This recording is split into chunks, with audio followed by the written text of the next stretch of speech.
Y'all know what's going on. It's time for another episode of Doing Time with Joe. I'm your host, Joe Baker, and welcome to the show. Today I'm going to give y'all a glimpse inside the life of a brother that I've been knowing for quite some time, right? That lived a Crip lifestyle. Y'all know how I feel about the gang lifestyle when I was in rotation with GD. You know, I did that for quite some time, 20 years or so. And I retired from the lifestyle. But I maintain a lot of friends, you know what I'm saying, that still represent that, whether it be GD, Crip, Blood, whatever the case may be, Vice Lord, whatever the case may be. And I always like to talk to them, especially if they're around my age, and try to get their perspective on things, you know, because when I walked away from the life, it was difficult for me because, like I say, I was denied, and y'all understand what that means, those of you that have been listening to my show. I went through like withdrawals and stuff like that, right? Because at one time I'm the one everybody's coming to, and then all of a sudden it's like you can't even go to the meetings. You know, we call them deuces, right? And that was hard for me. And then I started to think about all the things that, you know, the decisions that I had made to live the lifestyle, how that affected my kids and my family and all this and that, and what role it may or may not have played in the charges that I'm in here for. So I just want to talk to this brother. This brother's name is Clarence Porter. I call him Money, right? And I'm going to let him introduce himself and tell you a little bit about himself, and then we're going to kick this thing off. What's up, Money? What's going on, Joe? Man, ain't nothing, man. First of all, thank you for doing this. I appreciate it, bro. Yeah. And just tell everybody, man, where you're from, man. Let my family know where you're from and all this and that, right? I'm Money, Montreal, Clarence, whatever you want to call me. I'm from Chattanooga, South Side. Yeah. South Side. What's on the South Side? Mostly Bloods. Mostly Bloods? Yeah. I'm saying, like, you know, I got a lot of partners from Chattown, right? And you got Boone Heights and all that. So what is that on the South Side? No, that's the East. That's the East Side. So East side, on the Boone South Heights. Side, okay, we did that. For all of y'all out there that's listening to the show in Chattown, what up, though? You know, go ahead, bro. Yeah, I'm from Willahome. For those of y'all familiar with Chattanooga in the South Side area. Okay. The only hood from that side that had Crips in it at the time. But Okay. yeah, I've been in this lifestyle for 25 and a half years. Been knowing Joe over 20 years, Yeah. you know. And what made you? Cause how did you grow up? What was your life like? What was your life like? Parents? What was that like? oh, it was real messed up. Man. I probably I'm almost 100% sure I probably done been to every institution you could think of. Right. From juvenile, rehab, state, federal, every institute you could probably name, I done probably been to. Right. Foster homes, all Yeah. that from kid on up. So it was my lifestyle as a child was full Messed of up. like real Dysfunction. real bad, like drug addiction, parents, and all that. Mm-hmm.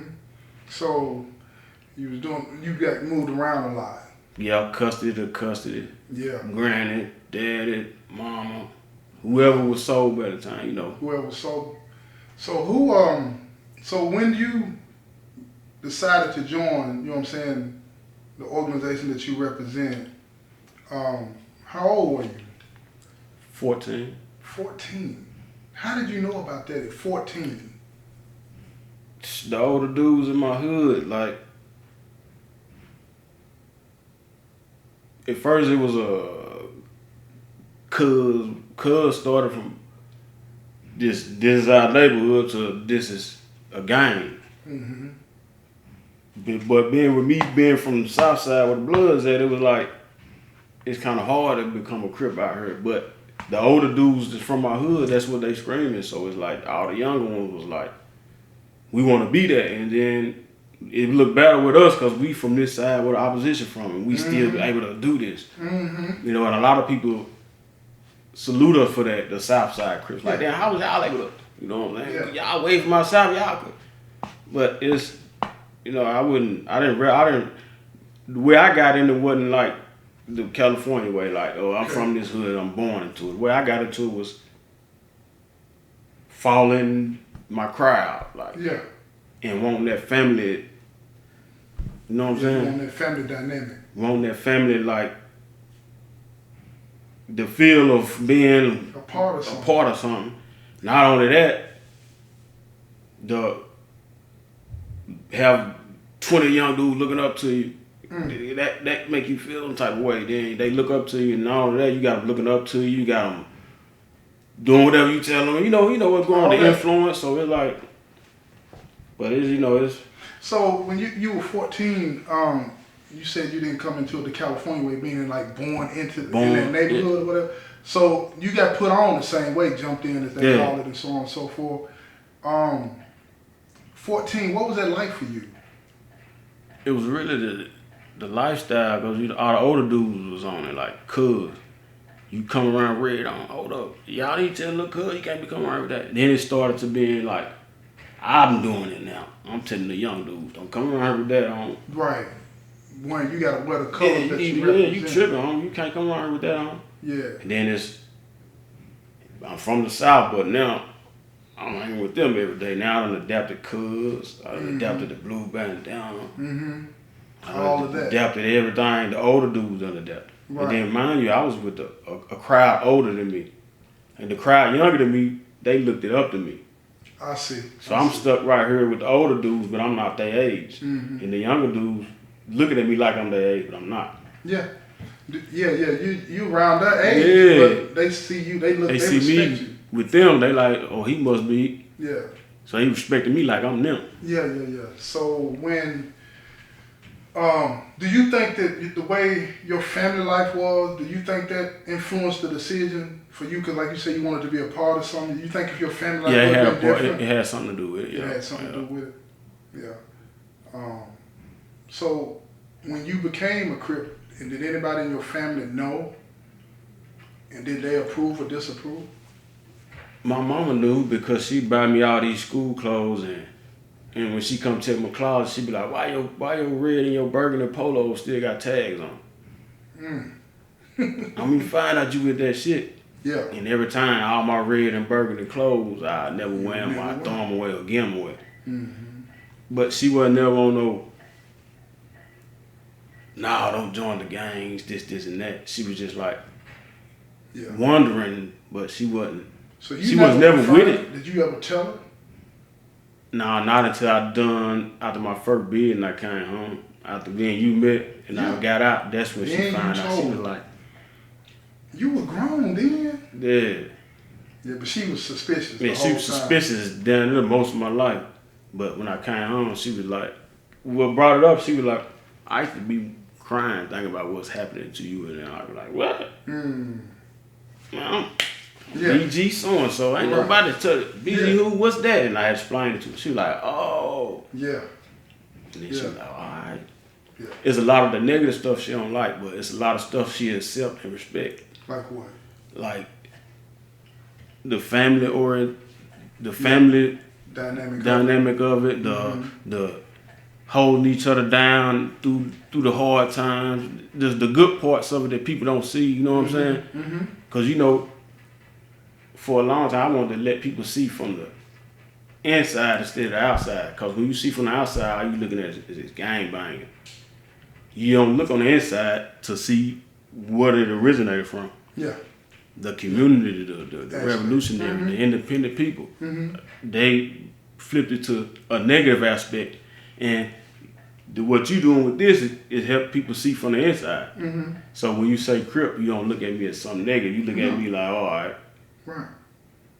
You'll give me a chance. Oh, absolutely. Absolutely. I want you and anybody else that I interview to be honest so that people can understand how you got to that point and won't judge you based off of, all the negative things happen. But you do admit that a lot of negative stuff happens with that, right? Yeah, a lot of negative. So me and you both understand, and I believe you know the history of Crip better than I do, you know what I'm saying? But I know a lot about it. And it did start on the revolutionary aspect and the community aspect, holding the community down and all of these types of things. Did you know when you first became a Crip and they educated you on the aspects of it, what did you think about it? Man, I thought it was like damn near next level Black Panther, because when it got explained to me, I'm like, damn, you mean tell me my people came together Yeah. It made me want to show people more, like, look, this is what it really started for. So get Right. that negative aspect out your mind. Right. All that on the news. Nah, look. Find out what it really started for. Where it and really then came from. let's talk. Right, You know right. Understand that first. So when you had to do any of the negative stuff, how did you reconcile that in your mind? You know what it's supposed to represent, but you still would go do the negative aspects when you were asked to go do it. The shooting, Yeah, putting so in the work. how do you reconcile that? Because I know when people listen to this, they're gonna wonder like, okay, I get it, and you know, a lot of them will go online and research the history of the Crips, and they'll see that, man, this is it was birthed from something that was supposed to be good, But turned negative. it turned negative. So how do you still represent that? I don't know about everybody else. Yeah, But me, when I went out there to cause harm to somebody, like opposition or some shit like that, I tried to make sure that it was justified, or you done something to me first, or somebody I love. Right. That's why I was out there sliding. Right. I wasn't sliding to. We need you to do this to get this status or that status. Right. I tried to justify, well, he hit me first, or he shot my homeboy, or they jumped my homeboy. Then I can slide. And I always made it, well, it's a negative aspect already. Let's keep the children and the old people out of it. Yeah. Yeah. Okay, they already looking at we Crips, we buying, we nothing, we negative to them. All right, let's keep the kids and the old people out of it, and just keep it between us. To keep the innocent people out of it. So it's like it's more negative, but it's positive, and it's I think it's a level we could take it to, man. That like a dude introduced me years ago. One of your brothers, from Knoxville, he was GD. He said, "What you think about this? Christ resurrected in people." I said, "That's CRIP." Yeah. And we both laughed and we got tight. Right. You know what I'm saying? Right. But stuff like that. Now, what if Crip meant that? Yeah. Would it be a negative aspect? No, because Christ is the first word. Right. You see what I'm saying? But you would admit, that, and I agree with that, it would not be negative aspects connected to that. But you would have to admit that if that's what it represented, if that's what it meant, you would have to live up to that. And see, that's the part for me that I struggle with, because when you belong to something, it's like taking an oath, right? You do that. You actually making a vow. Do you live up to what it is intended, or do you live up to what it is now? And that's where I think a lot of people that are not a part of organizations like I have been and you are, they don't understand that if you know, because I know like with GD, I used to tell people all the time, like, now we got doctors, lawyers, this and that and all. You know I'm telling people that, like, and it's true. But they're not representing GD the way we were representing GD. We own the mess. You see what I'm saying? So they're confused by that. If you got all this positive stuff going on, why are you not doing positive things? So what would you say to that? Man, what I got to say, that a lot of people probably couldn't grasp it. Try. Because it's bigger. It's bigger than us. That's a government level right there. Because it's a design bigger than us that no matter what we do, we still ain't gonna be able to control what they got going on. Yeah. And that's deep to where it's like the prophecy of the Bible is saying the world is supposed to get worse and worse and worse. So what's the use of trying to make it better? If the creator, you know what I'm saying? Yeah, but hold up, wait a minute. If you want to go there, I get what you're saying on that, right? But the point of it all is to make it better. See, when we give in to that line of thinking, we're giving in to Satan and how he wants it. You know what I'm saying? He's the ruler of this earth, as they say, whatever. But the point in making it better is to make it better for ourselves and the people that's coming behind us. You see what I'm saying? But what if you knew ahead of time it was gonna never ever get better? Would you still put that up? If I accept it, it's different. If you're saying yeah. If I accepted ahead of time that it wasn't going to get better, see, I don't accept that negative. You see what I mean? The reason I don't accept that narrative is because every day when you get up, you have examples of good things happening. What if that became contagious? That'll be a blessing. It would be a blessing. So the point of the Most High is not for us to suffer, right? He gives us sovereignty over our decisions, right? We get to decide what we want to do, and He steps back. We reap what we sow. You feel me? Listen to that. It would not have any relevance if it didn't have both sides of it, good and bad. You reap what you sow. So if you plant good seeds, you reap good harvest. If you plant bad seeds, you reap bad harvest. We're choosing, and what you were getting on is COINTEL program, I'm assuming, right? Yeah. When you're talking about the government getting involved in the thing. They came in and infiltrated Black Panther movements and all this and that, and tried to make us feel like this is our only path to getting it. Selling dope, doing this, robbing, hurting each other. Entertainment. All of that. But it turned us against each other. It didn't bring us together. Bred envy into us. Exactly. So it divided us. And that is the point. So I don't accept, and I mean, you're entitled to your opinion, of course, but I don't accept that it's going to be bad. I accept that some people want us to believe that no matter what you do, it's going to be bad. I accept that. You got people like that. But if that were the case, then why do good things happen? They don't just happen and well, it ain't gonna last. That's good to good people. What they doing is good, and to negative, to the devil, what he doing is in his eyes is the right thing. I got a book I'm gonna give you. You're gonna like it. It's called Outwitting the Devil. Yeah. It's a dude.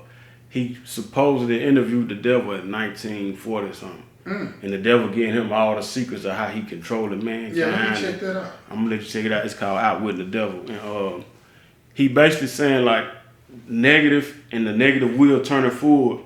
No matter if it's negative to negative, that ain't negative. Mm-hmm. And that's the same thing with positive. The positive going forward is positive to them, but to negative, even though they're oppositions to them, what they doing is right. It's about agendas. If you got a negative agenda and it's turning out good for you, that's right for you. Yeah. Right.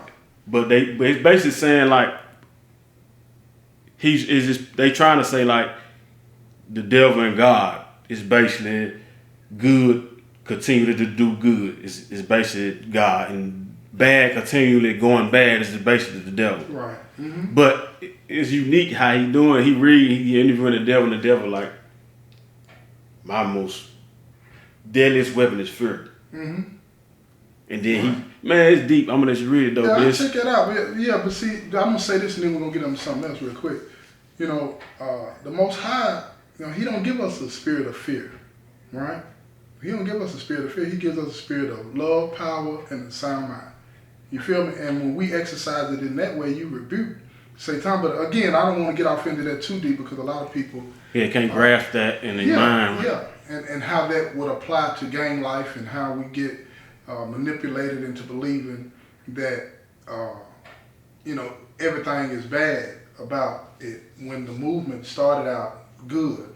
I just want my listeners to understand how when brothers like ourselves participate in a lifestyle like that even though we participate in a lifestyle, we're not bad people, right? We're not bad people. You got kids? Yeah, I got one. You got 14-year-old. 14-year-old. Yeah. Just went to the 9th grade, my son. You got a 14-year-old. Now look at that. 14 years old. That's the age you were. Exactly. When you got, you know what I'm saying? So what would you say? He the age I was when I caught my charge. When I met you back in the day, he the age I was when I caught that charge that sent me to prison. Dang, man. So what is he doing now? Man, believe it or not, Joe, man, he made the honor roll every part. No, don't be saying believe it or not. I believe it. I believe that. Man, I'm talking about when I left, but this was crazy. When I left, when I was out on bond on this charge for like 8 months, he was getting homeschooled and he was behind like 100 or something lessons.